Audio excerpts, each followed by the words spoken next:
पटना के छजुबाग में भाकपा माले ने संवाददाता सम्मेलन का आयोजन किया।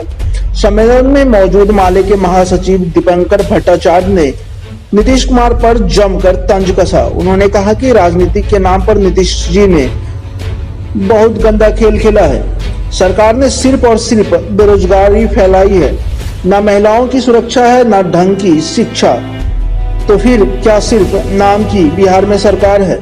उन्होंने कहा कि सरकार बदलो, बिहार बदलो। उन्होंने नरेंद्र मोदी पर कटाक्ष करते हुए कहा कि मोदी के अच्छे दिन के नारे बस मजाक हैं। उन्होंने कहा कि हमारी पार्टी की सरकार बिहार में बनती है तो एक नया बिहार हम बनाएंगे, रोजगार का अधिकार देंगे, कृषि विकास और किसानों की बेहतरी के लिए नया कदम निकालेंगे। हमारी पार्टियों में जितने भी कार्यकर्ता है वे सारे के सारे जनता के करीब रहेंगे और हर समस्या का समाधान करेंगे। बता दें कि इस सम्मेलन में पोलित ब्यूरो के सदस्य कविता कृष्णन, वरिष्ठ नेता केडी यादव, किसान महासचिव राजा रमन सिंह के अलावे कई वरिष्ठ नेता मौजूद रहे। देखिए पटना से संवाददाता रंजीत कुमार की पूरी रिपोर्ट। वो अनुभव उसकी आप कोई जरूरत नहीं है।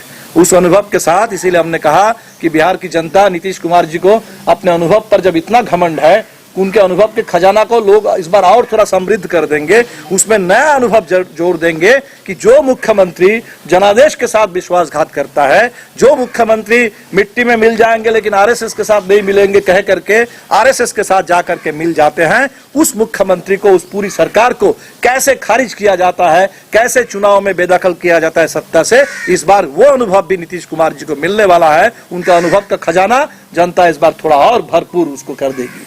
तो इसलिए इस बार का चुनाव ये बिल्कुल इनके पास कोई एजेंडा नहीं है, पुरानी बातें दोहरा रहे हैं, पुरानी बातें कह रहे हैं, लोगों को पुरानी बातें कह करके डराने की कोशिश कर रहे हैं, जबकि लोग ये डरे हुए हैं वर्तमान से।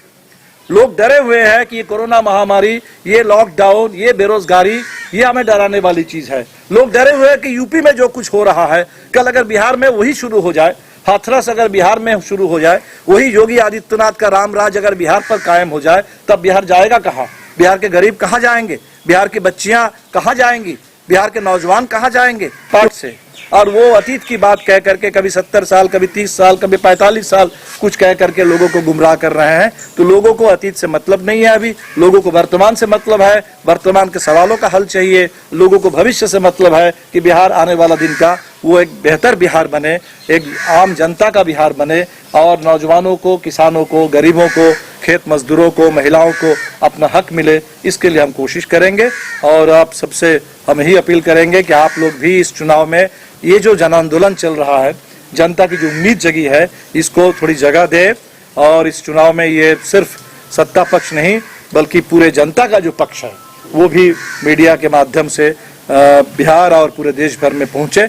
बस इसी अपील के साथ और ये कहते हुए कि आप मीडिया का भी जो हक है, क्योंकि आज खतरे में मीडिया भी है, तो सारे बोलने की आज़ादी, लिखने की आज़ादी, रिपोर्ट करने की आज़ादी खत्म हो रही है और बहुत सारे पत्रकार को हमें मालूम है कि किस तरह से उनको जेल में डाला जा रहा है, उनकी आज़ादी छीन रही है। और आप सबके भी आज़ादी के लिए भाकपा माले का जो ये घोषणा पत्र है, सबकी आज़ादी के लिए, लोकतंत्र के लिए, बोलने की आज़ादी के लिए, लिखने की आज़ादी के लिए। कि देखिए जो किसी भी चीज़ को करने का आप जो नीतियाँ लेते हैं, चाहे महिलाओं का मामला हो, महिलाओं के अधिकारों का सशक्तिकरण का मामला हो, चाहे वो स्वच्छता का मामला हो, कोई भी चीज़ हो, उसे लोकतांत्रिक तरीके से भी करने की ज़रूरत है। तो इसमें हम लोग का मानना है कि महिलाओं के साथ में जो महिलाओं को जो सपोर्ट की ज़रूरत है, जब उनके साथ कोई गलत चीज़ होता है तो उस समय जिस तरह के हेल्पलाइंस की ज़रूरत,